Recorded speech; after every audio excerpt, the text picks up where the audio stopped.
economy's labor force, and then as an important source of exports, and it is also viewed as a vital sector in contributing to economic prosperity. And that we also have discussed on to the agribusiness system. This system is actually a flow, and that there is an interrelation between the industry, agriculture, and the service. Under the agribusiness system, we have discussed on to the input subsystem, you have the production subsystem, you have the processing subsystem, and you also have the marketing subsystem, ending with the consumers. So that this morning, I will discuss with you on the input subsystem. Now, when we say input, what comes to your mind? So, ano yung nasa mind ninyo pag sinasabi nating input?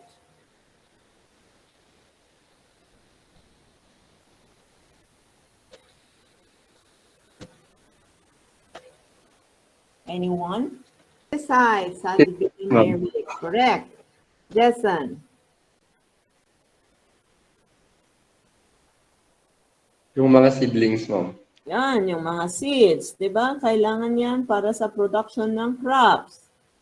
Feeds, para sa production ng livestock. You also need some vitamins, di ba? All of this, which you need for the production of what we are pertaining to in agriculture as an input, I mean, as a source, is called your input. Okay, so that will be our discussion this morning, focused on to the input subsystem. So tama yun, no? What you were mentioning a while back are all correct. I hope you could see my slide. Yes po. Thank you. Yan. I-half ko na lang siya, ano, para at least makapasok yung iba.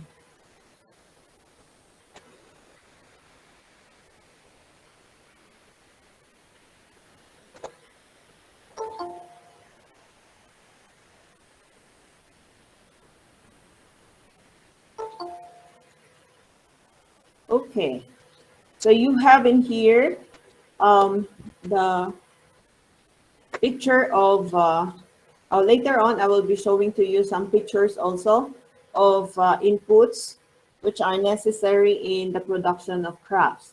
So you will see in here that in the input subsystem, although not many people think of the farm input sector as a part of agribusiness, parang ito yung neglect, no? They neglect this part of agriculture, which they would tend to, which we should look into as the very beginning of every farming activity. Ito sana yung unang titingnan natin whenever we talk on the farming or the agricultural activities. Although parang we do not consider, most of the people do not consider yung input as the very beginning of the farming activity. Parang ang akala lang natin, this is just part of the farming, no? Ito ay isang activity lamang na kailangan gawin ng ating mga farmers. Although beyond that, the input subsystem is composed of the manufacturers or the producers. So you have in here the manufacturers of inputs which are necessary in the production of crops, in the raising of hogs, poultry, livestock, so forth. You have heard a lot and you have seen, especially those ones whose parents are farmers, they are actually into acquisition of these inputs. Ano? Ito yung ginagamit ng mga parents natin sa farming, or tayo mismo, if we are into farming, then ito din yung ginagamit natin. So we could relate where the sources of these inputs are. Usually, pag bumibili kayo sa yung parents ninyo sa mga farm supplies, you will see yung mga manufacturers ng mga seeds, ng mga fertilizers. So to name some, we have yung sa Atlas Fertilizers sa Philippines. They are actually manufacturers. In other countries, you have Monsanto, you have Bayer. Marami kayong makikita na manufacturers ng mga inputs when you try to buy some inputs from the agri-farm supply. So pag tinutukoy natin na ito ay input, nangangahulugan na ito ay may mga manufacturers. Kaya the input subsystem even includes yung mga gumagawa ng equipments para sa production ng mga para sa mga processing, para rin sa mga equipment na ginagamit para sa pagbungkal ng lupa.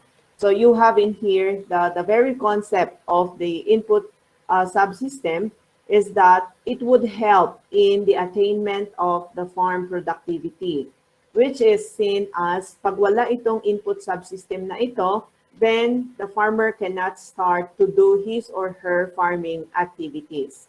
So that in general, this input subsystems includes the product or the industry competitiveness.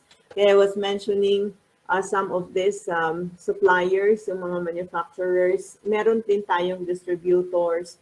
So it's not far from you. If you have heard of the East-West Seed Company, maraming mga seeds company na they are giving some technical support to our farmers because sinasabi nila na, oh, you try these seeds, it is very resistant to pests and diseases. Ayan, so they're actually manufacturing mga hybrid seeds, mga inputs for our farmers. And that the thing we have to understand in here is the competitiveness.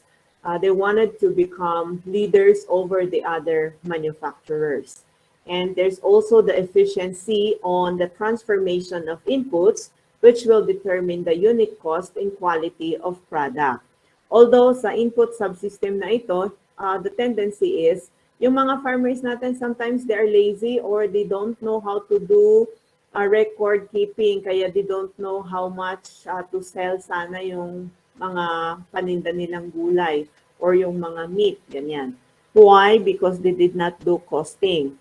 Now, you are just blessed to be with the department because we will be teaching you how to compute for the unit cost, diba? Yung unit cost is computed as the total cost divided by the total number of units produced, or you could just add your markup. So we will be, some of your teachers, in the other subjects in the department, which are your core courses, will teach you how to compute for this, the unit cost, including your markup cost. And then you also have to consider yung the quantity of inputs, gaano siya karami, yung kalidad ng inputs na ito. Kaya there is really a great competitiveness between manufacturers because they have to bring out the best out from their produce, yung mga inputs nila. And this is also what our farmers want, Gusto nila na mag-produce sana ng quality harvest. Yung vegetable nila, quality, and also yung meat na ibebenta sa market ay of quality sana. And that there are also the timeliness, the timing, the right timing of producing, of acquiring the inputs and the right timing of planting them at the same time, at the right timing of harvesting them. But sometimes we commonly just see our farmers, they just plant and then uwainas di. Or no tsumamba, edi okay. Kapag hindi siya tsumamba at minalas, then malulugi na naman yung ating mga farmers. So those are some of the bottlenecks, sa farming because yung mga farmers natin, they don't understand yung right timing of planting this crop and what to plant, especially when you go with the season, because our farmers have their own practices. And also when to apply, di ba? Pag before magtanim, you have to hire for your labor, you have to prepare the plots, and then eventually you have to apply fertilizers first before planting. After how many days na nag-grow yung plant, that's the time you will do side dressing. You will do some activities in order for you to nurture, or in order for the farmers to nurture their crops. Aalagaan nila yung crop after how many number of days again. ready for harvest. Although, our farmers knows the combination of these various inputs like ilan yung kailangan nilang seeds, ilang kilos kung kilo yan, ilang boxes kung nakabox yan, ilang cans kung nakalata yon. Okay? So it depends on the area of the farmer. And it is in here where they will practice yung combination ng kanilang inputs or the resources. And that what makes agriculture an art and a science. So that agriculture is still a combination of this art and the science. The thing, the methods that our farmers are doing are actually part of agriculture. And that there are major considerations, as I have mentioned a while back, the quantity of inputs. They won't use too little, no, which still will affect the yield or the efficiency of the product quality. Of course, yung produce ng farmers will depend on the inputs. Gaano karami yung inputs. Although hindi natin sinasabi na the more inputs you will use, the more yield you will have. Why? Because it still depends on the quality of the inputs. So that when you spend more in your inputs, then tataas yung cost mo ng production, which is not also necessary. So tamang balanse lang, no? Kung ano lang yung requirement ng isang per hectare, yun lang ang gamitin mo because that's the maximum produce of the farm. So it just depends on the quality of inputs. So when we talk about the quality of inputs, we all understand that when the inputs are of poor quality, and then definitely you will have a lesser yield, no? Kasi magiging poor yung inputs. Pag hindi maganda yung seeds, nakabili ka ng isang can ng tomato, and then eventually, dahil mas cheaper siya, sabi mo, yung mas cheaper ang bibilhin ko, pag binili mo yun, eventually, marami palang dormant nung itinanim mo. Why? Because the price is a little cheaper, but you don't know that the quality of the seeds are poor. That's why it did not germinate, or di kaya hindi siya nag-germinate, or hindi maganda yung kanyang growth. So that the quality of the produce has been affected also. The timeliness of application is also very necessary for the growth cycle of crops and of the animals. Parang tao lang din yung animals and then yung crops because they have their own cycle. And that we know when to plant, we know when to side dress. When we say side dress, kung kailan natin ulit mag-apply ng fertilizer and then i-cover ulit natin siya ng soil for the rooting of the crops. We will look into the right timing when to apply. Parang human cycle din yan. When we were babes, we are given drinks to milk. We are given milk to drink, right? So we are only given like liquid. And then eventually, while we are growing, we are being taught to eat yung mga soft diet. So you are given fruits, you are given, yung goto, mga lugaw, ganyan, na prepare ng parents. So there's always the right timing.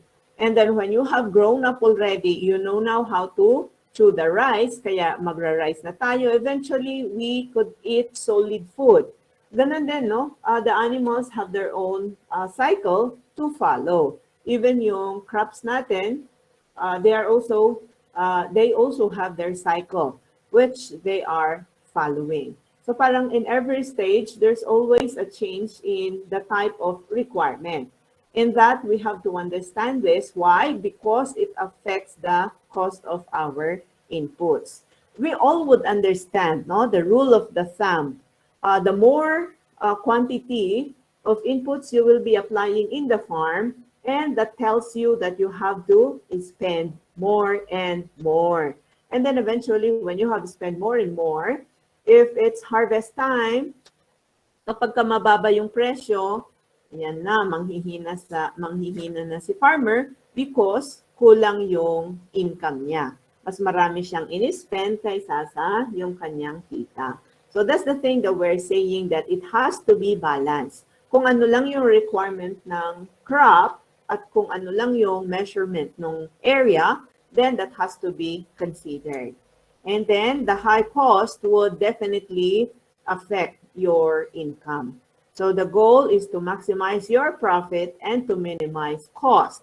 In doing business, we would look into getting more of the profit and then going into the smaller cost. So usually, ganyan yung concept ng business. And that we have to consider the perfect or the right combination of these various inputs. If there is a proper combination of inputs and then the right time of application, then definitely we would realize the maximization of profit and minimization of our cost. Yun yung gusto ng isang entrepreneur. They would make money out of the smallest cost. Yun yung gusto natin na gawin. So that in the Philippine import subsystem scenario, you have in here the groups of these commodities which falls within agriculture, of which we could do business into. Number one, you have your crops. Kaya marami tayong nakikita sa market, ano? This is very common among us, especially in the highland, because this is our source of income.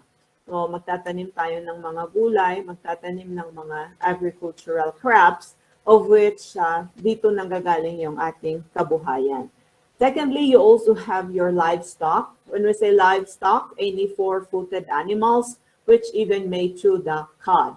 So you have in here yung hogs, mga swine, and then you also have your cattle, including poultry, the fisheries, and the forestry. When we talk about the crops, we have to understand the land intensiveness of the farm. So you have in here an example of the produce. The total area planted with various crops. So tingnan natin ito. Sabi niya the total area planted. Yan. The total land area planted or harvested in 2013 is 13,344.7 million. So you have 13 million hectares. That's from our PSA or the Philippine Statistics Authority. And it is also categorized as annual, or it has been or it's perennial, the whole year. When we say perennial, it's for the whole year. Yan. You have in here examples of the whole year run crops. Kaya ito yung mga makikita natin sa market among fruits and vegetables. You have rice and corn. Of course, hindi mawawala yung rice, as we are all rice eaters, Asian people. Okay? Our staple food is actually rice. And then for the vegetables, whole year round, you could see this in the market, yung cabbages, yung mga eggplant, tomato, onion, garlic, peanuts. You also have watermelon, although some of this are only produced once a year. You also have the industrial crops, such as yung coconut, yung sugarcane, itong mga banana, mga mango. Kaya you know when to buy them in the market or where to buy them because they are all made available in the market. Okay? You also have yung mga other tree crops like a source of income, yung coffee. Sabi nila yung coffee daw is a pension plant. Why? It's a pension crop, I should say. Why? Pwede kang magtanim ngayon and then you will wait for your retirement and then pwede kang magkaroon ng source of income sa kape kasi hihintayin mo lang siya, mamumunga, magka-harvest ka, then you are to process that. For those retired people, bago sila mag-retire, nagtanim na sila ng tree, ng coffee tree. Kapag nag-retire na sila, di mag-harvest na lang sila ng kanilang coffee tree. So you will see in here also the major priority crops in the Philippines. Yan. So you have the cereals. Yung major crop natin are palay and corn. Well, of course, given na rin ulit ito because our staple food is rice. Meron bang hindi kumakain ng kanin sa atin among us here?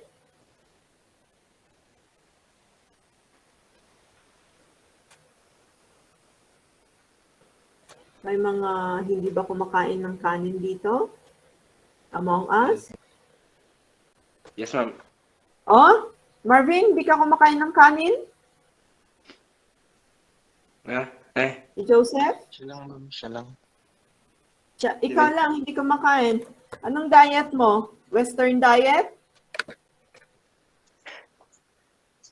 Ma'am, no? Ah? Oh, Marvin, hindi ka ba masyadong kumakain ng kanin? Ma'am, medyo lang. Medyo lang. Gaano karami yung medyo? Ma'am, mga ka lang. 100 grams. 100 grams? Not even a cup of rice?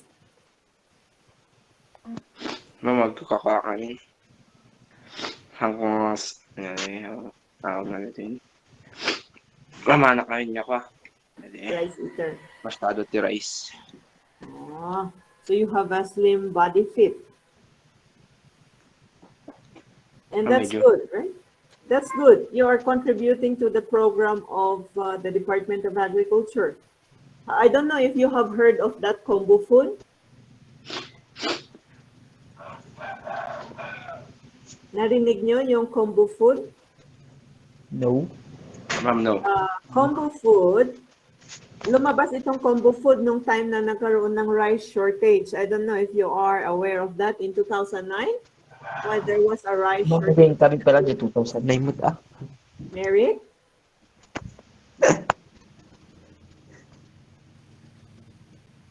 May sinishare ka, Mary? Yung sabi nilang may rice shortage sa Philippines.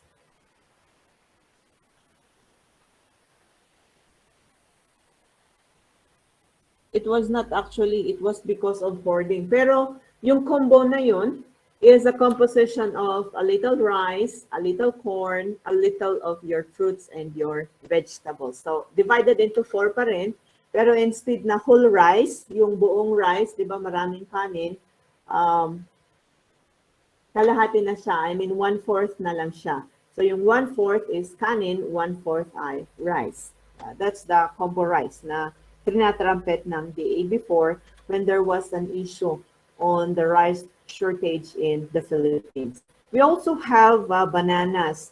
Are you aware that yung mga banana na galing sa Pilipinas, especially coming from Davao, is actually shipped to, we are supplying the banana needs of Japan.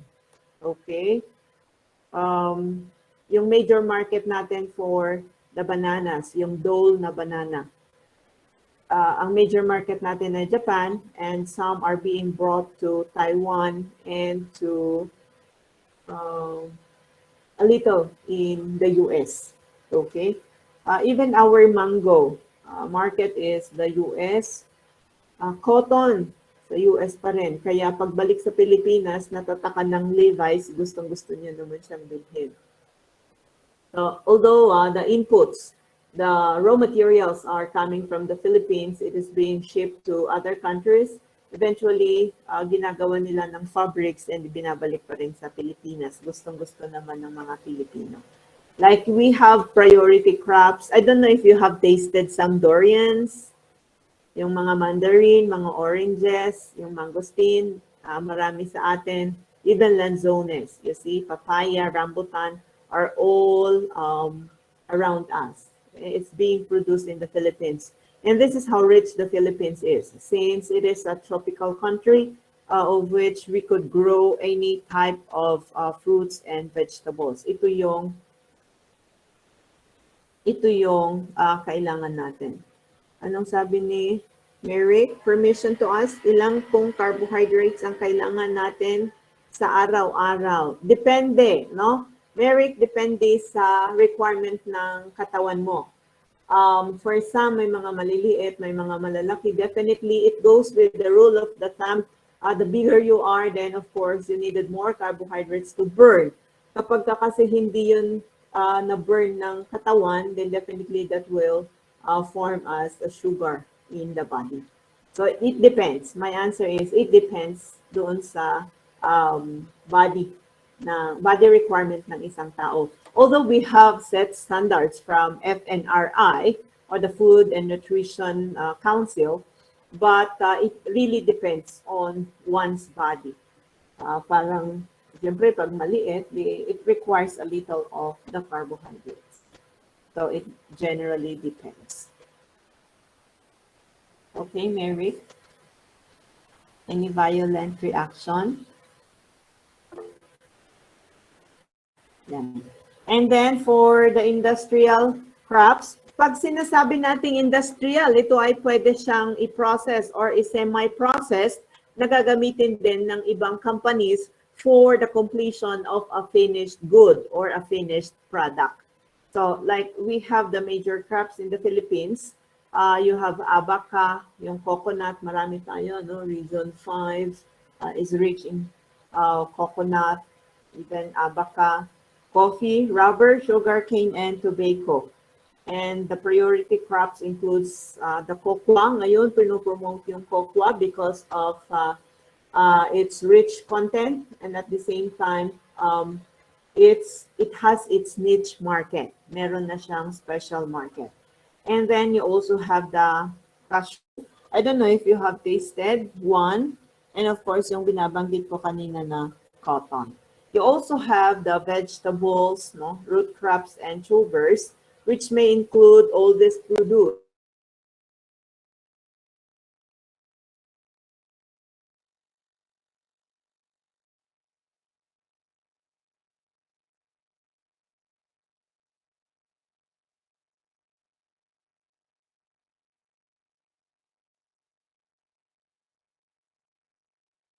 Race, itong asparagus na ito. You also have yung broccoli, carrots. You are familiar, no? How expensive these vegetables are or types of vegetable in our area.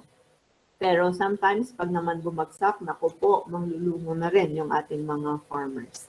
You also have cauliflower. You are familiar with these kinds of crops. And then the major inputs to crop production, tama kayo kanina, it requires some seeds, yung mga seedlings or mga planting materials for roots, tubers. You have yung runners are still part of the major inputs. You also have fertilizers for crop protection. You have your chemicals.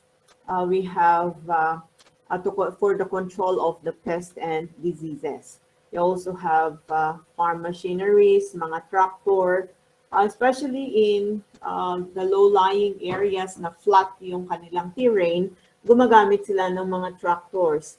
We have some in the Cordilleras, although it's hilly, may mga dinevise na silang mga maliliit na tractor.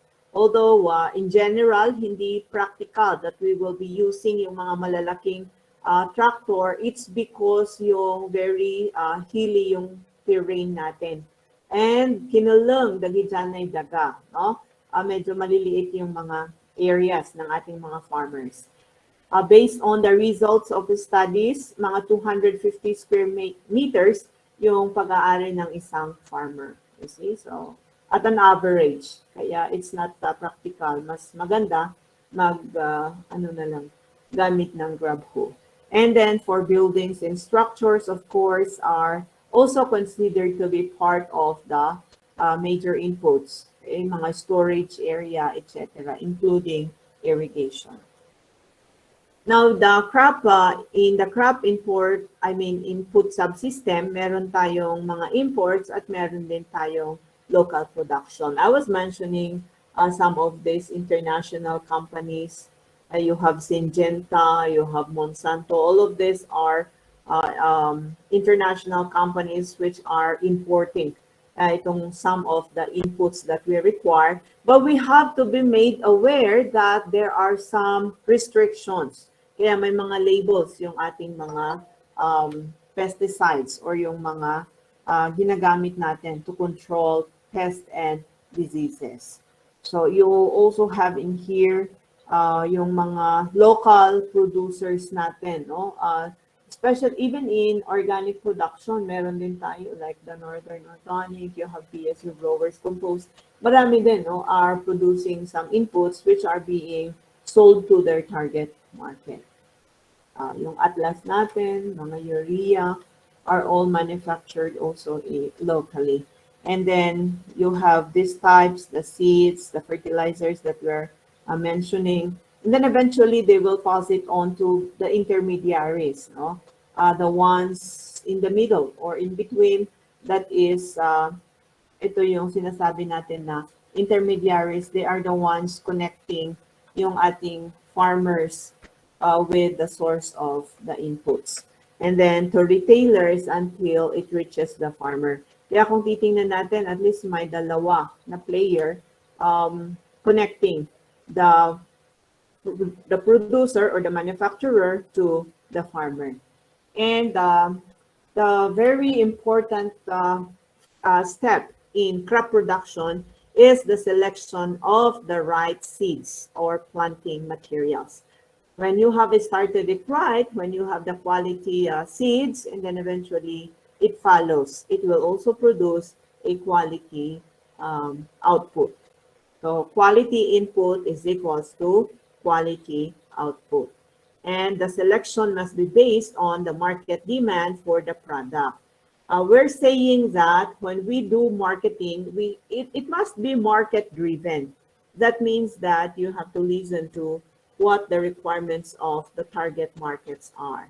We will not just be producing and producing the crops. Instead, we have to look into the market.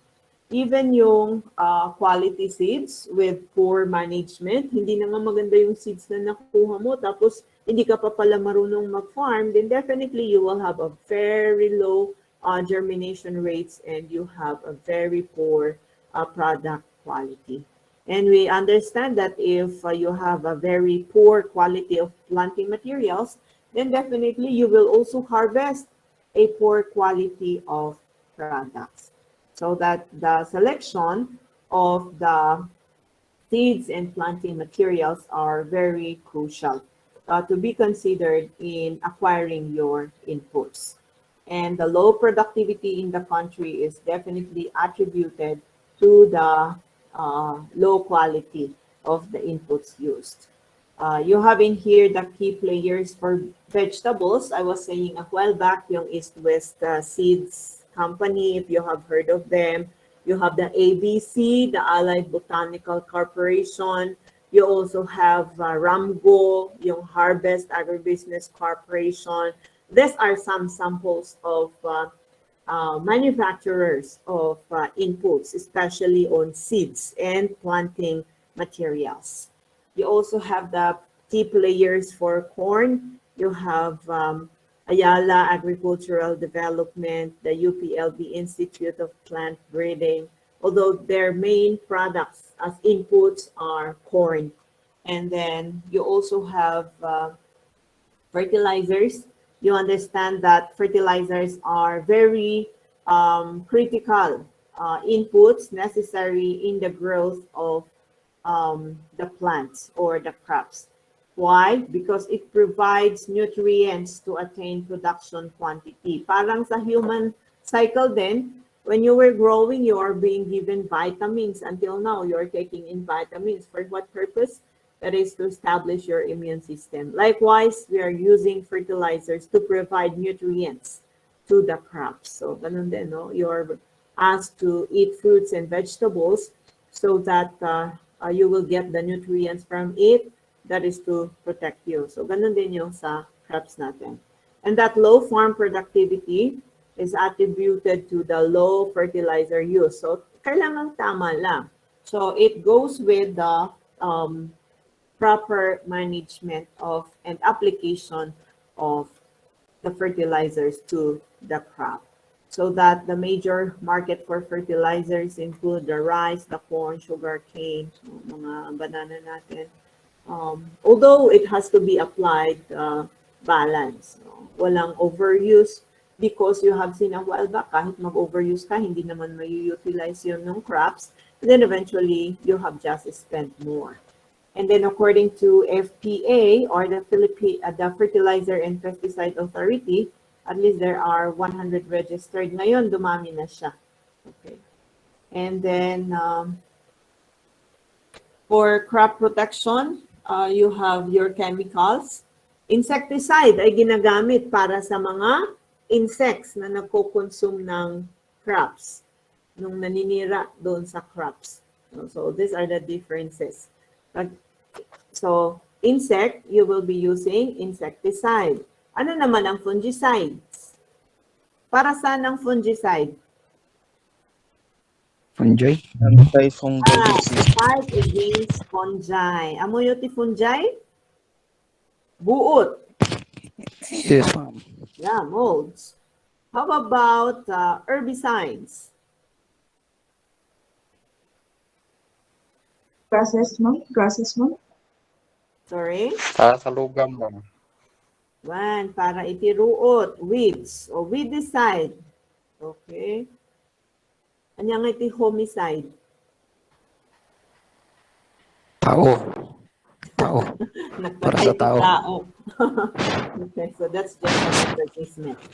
But generally, it depends on what kind of pests and diseases ang nag-attack sa pananim, yun ang gagamitin. So it comes really with the knowledge on the crop management kasi hindi siya basta-basta. So you see how intelligent our farmers are because they know what to use kung nakasakit yung kanilang mga halaman.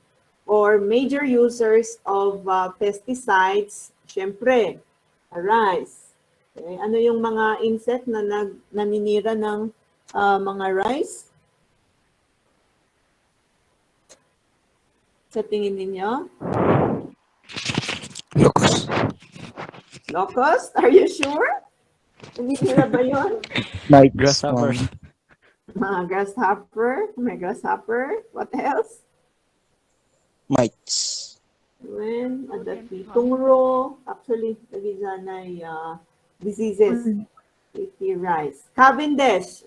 Cavendish is actually a type of banana. Anya dagi dyan ang nangagayong sakit isa ba? Ay mga naririnig ninyong sakit ng ating mga kabananahan?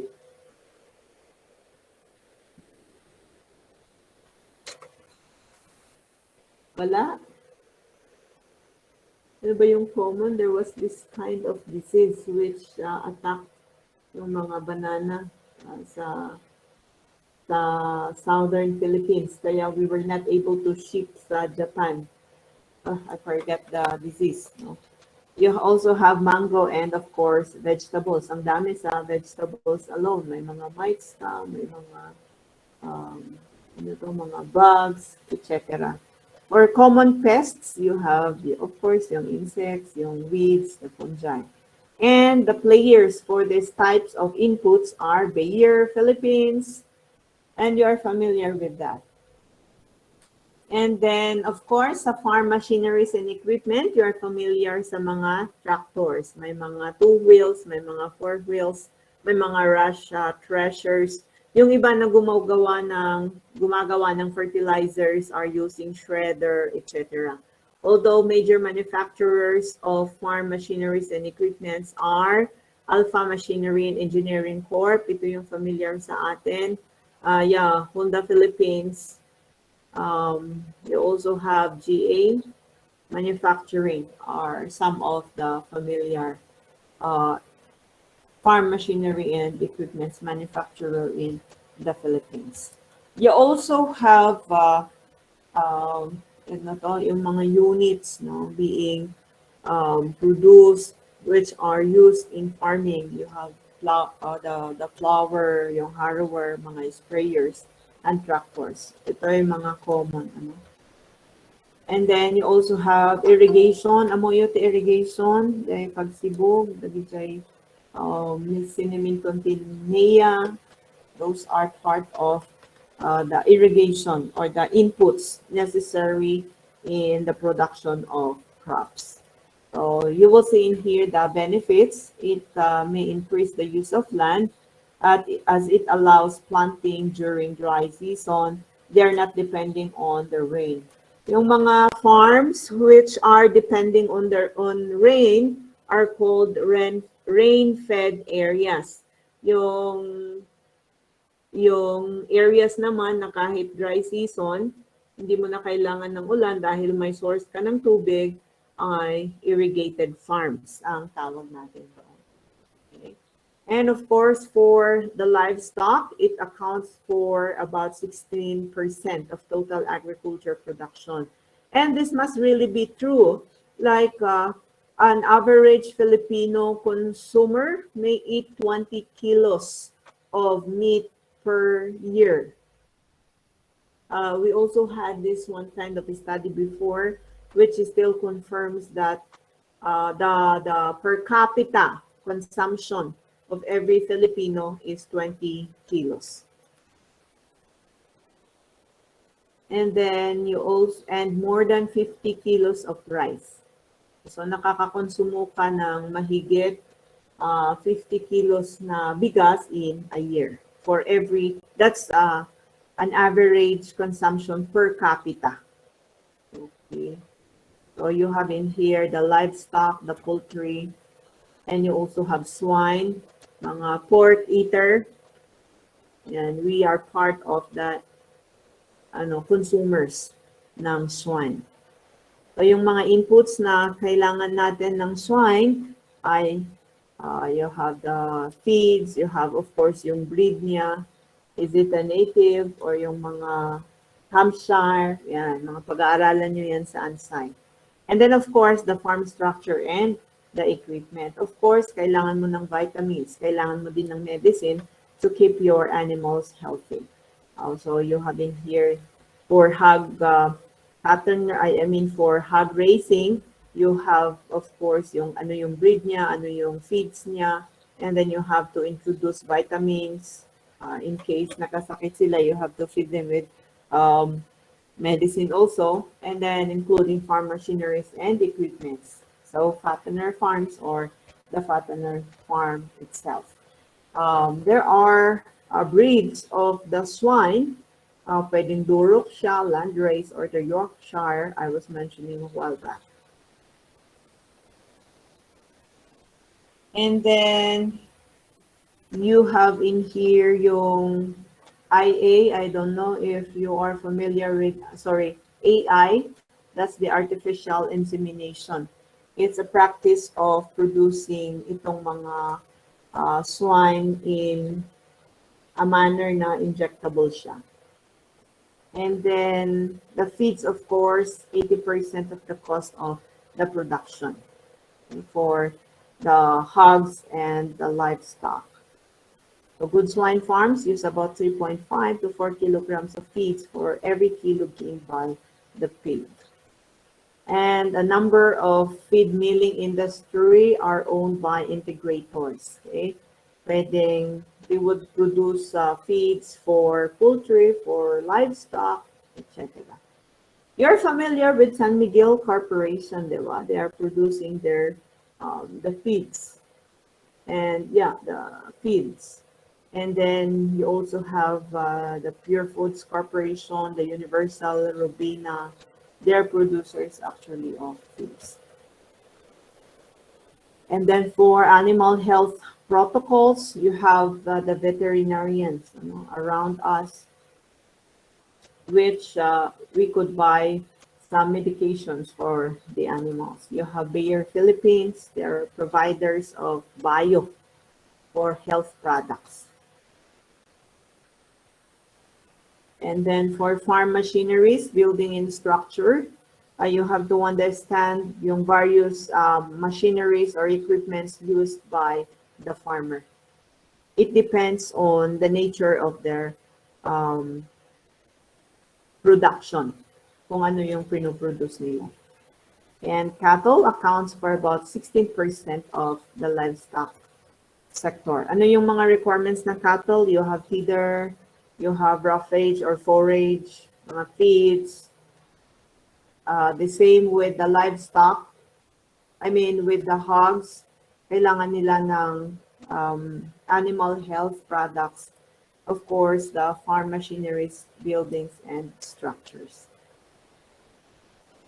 So yung flow ng input subsystem, you have yung, in order for you to raise the cattle, you need the feeder, you need roughages or mga forages, mga feeds, mga animal health products, farm machineries, and equipment. Okay. You are familiar with the feeder, right? Sa other countries, they have high-tech feeder. Yan. The roughages could be a combination of feeding them with the sugarcane tops, itong mga Napier grass, dahil ang pamuno mo yung dahil piligo, kunada, Napier grass. The corn plant, commonly you see this, ito yung mga pinapakain sa ating mga livestock as roughages. Of course, you have naman the feeds, the vitamins that is required by the animals. Of course, for the machineries and structures na kailangan, ito yung for manure disposal, kailangan mo ng box. For poultry, you have, of course, your fried chicken. Okay, the chicken eggs, yung mga meat ng ducks, yung mga duck eggs. I don't know kung nakakain na kayo ng duck meat. Nakaraman kayo ti duck meat? Yeah? Yes, ma'am. Yes, ma'am. Okay. Mas may mayat nga may adobo niya, mas magandang adobo ang luto ng ano na ito, ng duck kaysa sa yung parang pinigpikan. Medyo may amoy siya, parang malansa. Okay? What else in here? You have the industry prospects, low per capita consumption of chicken. Pero ngayon, nag-increase na siya. The southern part of the Philippines does not consume hogs, itong mga pork. Why? Because of their culture and belief, tayo ang malakas na kumakain ng pork. Ang southern part are more on chicken and eggs, poultry and eggs naman sa kanila. Okay, so here is the system or the subsystem for the chicken. You have, of course, the day-old chicks, favorite